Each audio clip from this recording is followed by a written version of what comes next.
वे अतिशय प्रतिभावान असे दिग्दर्शक आपल्या कमिटीवर सुद्धा ते होते.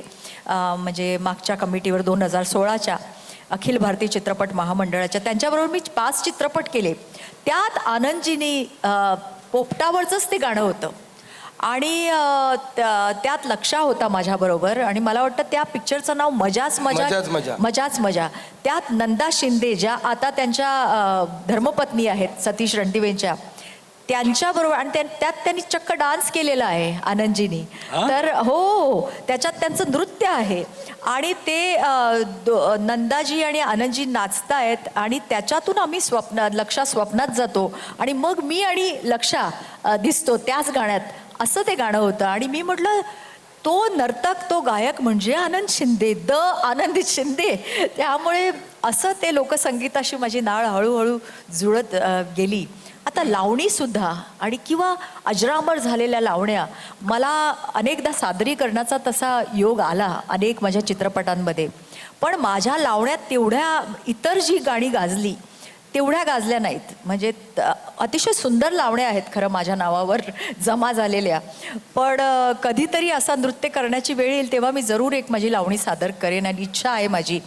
तर असं लोकसंगीत आहे. त्यामुळे लोकसंगीत हे आपलं लोकांनी बनवलेलं असल्यामुळे ते कधीच त्याला मरण नाही. त्याच्यात सगळंच आलं आणि केवढा मोठा. आणि त्यात आपल्याला आज आपल्या बरोबर आहेत रघुवीरजी. त्यांना आज एवढा सर्वोच्च सन्मान मिळाला याचा आपल्याला अभिमान आहे. हा महाराष्ट्राला जो त्यांनी मान मिळवून दिला आणि तो मान आनंदजींना पण मिळाला पाहिजे अशी मी कामना करते ईश्वरचरणी. आमचा विषय झाला यावर. त्याच उंचीचे ते कलाकार आहेत आणि केवढं योगदान लोकसंगीताला केवढं योगदान दिलेलं आहे रघुवीरजींनी, आनंदजींनी. त्यामुळे ते गुरुच आहेत लोकसंगीतातले असं मी म्हणेन. तर आत्ताच्या पिढीचे गुरु असं म्हटलं तर कधी खोटं नाही राहणार. बरोबर आहे, ते खरं आहे. मित्रांनो, तसं बघायला गेलं तर वर्षातही शेवटी आल्या, पण तरी येऊन सुद्धा त्यांनी त्यांचे जे काय अनुभव सांगितले हे मी अनुभवलेलं आहे. कारण त्यांच्याबरोबर काम करण्याची संधी मला कार्यक्रमाच्या माध्यमातून मिळाली. सचिनजींबरोबर काम करण्याची संधी मिळाली. अजून परमेश्वरांनी आनंददादाबरोबर करण्याचा योग आणलेला नाही. बघूया. नाही, पण मी त्यांच्यासाठी एक गाणं गाणार आहे.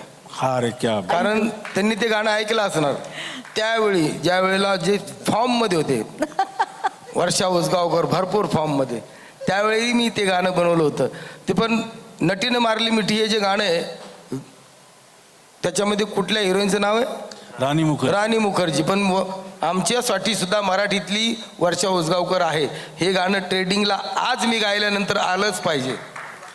रोज रोज माझ्या स्वप्नात येते वर्षा उसगावकर. हे माझं रेकॉर्डिंग गीत आहे. रोज त्यावेळची गोष्ट आहे. रोज रोज माझ्या स्वप्नात येते वर्षा उसगावकर.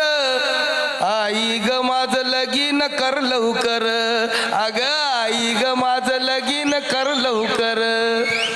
क्या बात आहे. जरा जोरदार टाळ्या या सगळ्या कलाकारांसाठी झाल्या पाहिजेत. आणि याच गाण्यावर आपण आजचा कार्यक्रम इथे थांबवत आहोत, कारण पुढचा कार्यक्रम सुद्धा आहे. पुढची सूत्र आमच्या बालगंधर्व परिवाराचे सचिव. हे गाणं माझं अतिशय आवडीचं आहे आणि त्याच्यावर रिक्षावाला नावाचं एक कॅसेट आली होती. त्यात हे गाणं सुदेशजींनी गायलंय, हेच गाणं. आणि त्या रिक्षावाल्यामध्ये रिक्षावाला असं माझं एक टायटल सॉन्ग आहे त्याच्यातच. तर आनंदजीने आता गायल्यावर ते इतकं वेगळं वाटलं, इतकं सुंदर वाटलं, त्याच्याहून सुंदर वाटलं खरंच. धन्यवाद. चित्रसेनजी पवार आमच्या बालगंधर्व परिवाराचे सचिव यांना विनंती करतो त्यांनी पुढची सूत्र सांगा. तुमच्या एक लक्षात आलं का सगळ्यांच्या या कार्यक्रमाचं नाव काय ठेवलं होतं आम्ही? काय नाव होतं तुम्ही लक्ष दिलं का? पत्रिकेमध्ये जर वाचलं तुम्ही तर आमच्या कार्यक्रमाचं लोकरंग त्रिवेणी असं नाव होतं. वर्षाताई स्टेजवर येण्याआधीपर्यंत ते केव्हा लोकरंग पंचरंग झालं ते आम्हालाच कळलं नाही. तुम्ही जर पाहिलं ना तर या स्टेजवर कलाक्षेत्रातील प्रत्येकजण दिग्गज आहे. चित्रपट क्षेत्रातील वर्षाताई आहे, लेखनातील भूषणजी आहेत, संत साहित्याचे अभ्यासक उल्हासदादा आहेत, तमाशा भूषण पद्मश्री रघुवीर खेडकर आहे, लोकगीतांचा बादशहा आनंददादा शिंदे आणि ऑर्केस्ट्रातलं अतिशय मोठं नाव पराग चौधरी आहे. हे वेगवेगळे रंग तुम्ही पाहिलेले आहेत. आणि आता मात्र खरं तर यानंतर हे जे रंग आपल्याला दिसलेले आहेत, हे रंग ज्यांच्यामुळे दिसले ते म्हणजे आमचे सगळ्यांचे लाडके, ज्यांनी खऱ्या अर्थानं एक हाती अखिल भारतीय चित्रपट महामंडळावर आपलं वर्चस्व निर्माण केलं आणि त्याच्यामध्ये आपल्या सगळ्यांच्या लाडक्या वर्षाताईला सामावून घेतलं, ते म्हणजे मेघराज राजे भोसले यांच्यासाठी एकदा जोरदार टाळ्या. असे रंग जर पाहायचे असतील तर त्या मेघातील इंद्रधनुष्यामध्येच आपल्याला दिसतील. ते रंग इथं दिसलेले आहेत. मी आदरणीय भैयांना विनंती करेल की कृपया आपण स्टेजवर यायचे. त्याचबरोबर आमच्या कार्यक्रमाच्या मुख्य प्रायोजक आदरणीय अलिविरा मोशन एंटरटेनमेंटच्या दीपालीताई कांबळे यांनाही विनंती करतो आपण स्टेजवर यावं. आणि या ठिकाणी आपण काही पुरस्कार प्रदान करणार आहोत आणि या कार्यक्रमाची सांगता करणार आहोत. कला क्षेत्रामध्ये तमाशा क्षेत्र हे असं आहे की जे अहोरात्र चालत असतं, त्यांना कुठलंही एक गाव नसतं. अनेक गावांमध्ये ते रोज जात असतात. त्या तमाशा क्षेत्रातील काही नामावंत मंडळींना आपण या ठिकाणी पुरस्कारानं सन्मानित करणार आहोत. आणि त्यातलं पहिलं नाव आहे खऱ्या अर्थानं पद्मश्री रघुवीर खेडकर यांची बहीण, सगळ्यांची लाडकी मंदाताई तुकाराम खेडकर.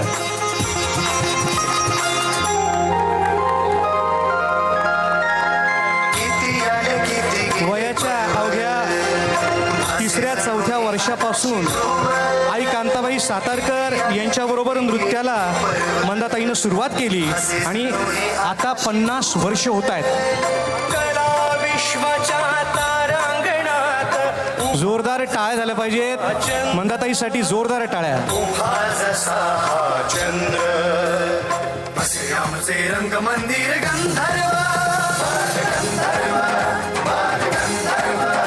या ठिकाणी मी विनंती करतो की मिठू पवार आपण या ठिकाणी यायचे. तमाशा क्षेत्रातील ही जी नावं आहेत, दिग्गज नावं, मिठू पवार यांच्या मार्गदर्शनातून आम्ही निवडलेली आहेत. आणि त्याचबरोबर आदरणीय आमचे खजिनदार अनिल अण्णा गुंजाळ.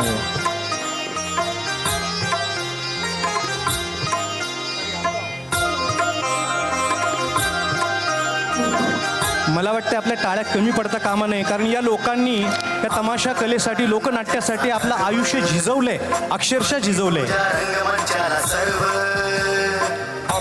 पुढचं नाव आहे राष्ट्रपती पारितोषिक विजेत्या मंगलाताई बनसोडे यांचे चिरंजीव अनिल बनसोडे. जोरदार टाळ्या. तमाशा आपण पाहत असतो किंवा कुठलाही कार्यक्रम, त्याच्या पुढे अनेक कलाकार असतात, परंतु त्याच्या मागे मात्र जे कलाकार असतात ना, ते खरे कलाकार असतात. त्यांच्यामुळं तमाशा किंवा कला पुढे जात असते. अनिल बनसोडे. आमची बहीण रेश्माताई बनसोडे याही आहेत. अनिलजींचे सुपुत्र आमचे भाचे सोन्या म्हणतो प्रेमाने, ते सुद्धा आहेत. त्यांची सुनबाई सुद्धा इथं आलेली आहे.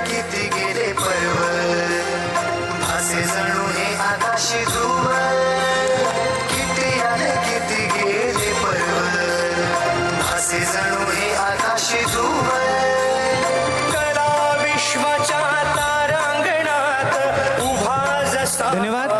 पुढचं नाव असं आहे तमाशा क्षेत्रातलं, हे नाव आपण नेहमी पाहिलेले, ऐकलेले, परंतु आपण नेहमी पाहतो की ढोलकी वादन करणारा एखादा पुरुषच आपल्याला दिसतो. पण तमाशाच्या क्षेत्रावर अक्षरशः फडामध्ये जिचे हात पोळी करणारे हात ढोलकीच्या चाटीवर पडल्यानंतर समोरचा रसिक अगदी भान हरपून नाचायला लागतो. अशा शिवकन्या बढे. टाळे झाले पाहिजे शिवकन्याताईसाठी. त्या ढोलकी सुद्धा फार उत्तम वाजवतात.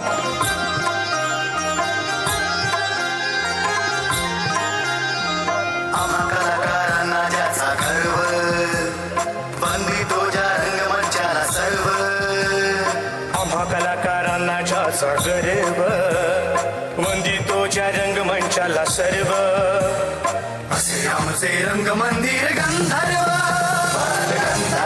पुढचं नाव आहे सांगली जिल्ह्यातील अतिशय लोकप्रिय कलाकार, जे तमाशाचे व्यवस्थापक सुद्धा आहेत आणि पुढं स्टेजवर आपलं काम सुद्धा ते निभावतात.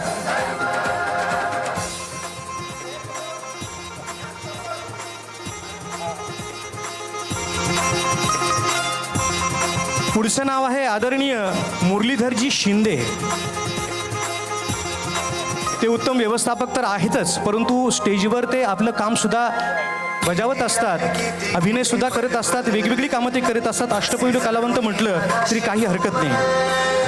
किती आले किती गेले पर्व असे जणू हे आकाशी धुवळ कला विश्वाच्या अनेक तमाशा फडातून त्यांनी अभिनय केलाय, ढोलकी वादन केले, तबला वादन केले, हार्मोनियम अशी अनेक वाद्य त्यांनी वाजवलेली आहेत. मुरलीधरजी शिंदे.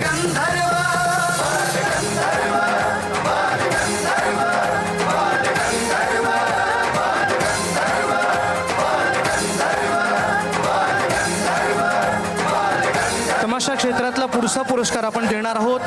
तमाशा क्षेत्रामधले व्यवस्थापक आणि लेखक आदरणीय मुसाभाई इनामदार. आदरणीय मुसाभाई इनामदार यांचं वैशिष्ट्य आहे की तमाशा फडातील प्रत्येक फडामध्ये त्यांनी काम केलेलं आहे. अगदी राष्ट्रपती पारितोषिक विजेत्या विठाबाई नारायणगावकरांपासून, दादू इंदरकरांपासून, अगदी मंगलाताई बनसोडे अशा सगळ्यांबरोबर त्यांनी काम केलेलं आहे. एकदा जोरदार टाळ्या त्यांच्यासाठी. त्यांचा पुरस्कार आपण या ठिकाणी प्रदान करत आहोत. वंदितोच्या रंगमंचाला सर्व असे आमचे रंगमंदिर गंधर्व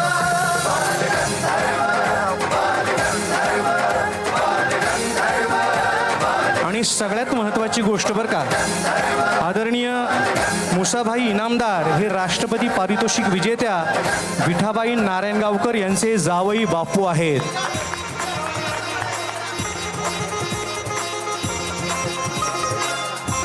आणि शेजारी विठाबाईंचा थोरला नातू अनिल बनसोडे. कसा योगायोग जुळून आलाय बघा.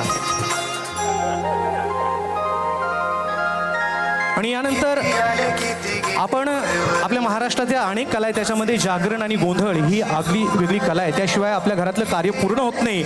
आणि त्यातलं नाव आहे आदरणीय राहुलजी पवार. लोककलावंत राहुलजी पवार यांनाही आपण बालगंधर्व परिवार पुरस्काराने सन्मानित करत आहोत. राहुल दादा, इथे 2 मिनिटं तुमचं स्वागत आहे. पण या ठिकाणी मुसाभाई आपलं मनोगत व्यक्त करणार आहे 2 मिनिटामध्ये. हा आजचा मिळालेला पुरस्कार मी विठाबाई यांना समर्पित करीत आहे. त्यांच्यामुळं माझी फार मोठी ओळख झाली. मी एक खेड्यातला माणूस, स्वर्गीय विलासराव देशमुख यांच्याबरोबर दादाशी माझे संबंध आले केवळ विठाबाईमुळं. सुशीलकुमार शिंदे संबंध आले दादा केवळ विठाबाईमुळं. अनेक लोकांशी, अनेक जनतेशी, पुरुषाधिकाऱ्याशी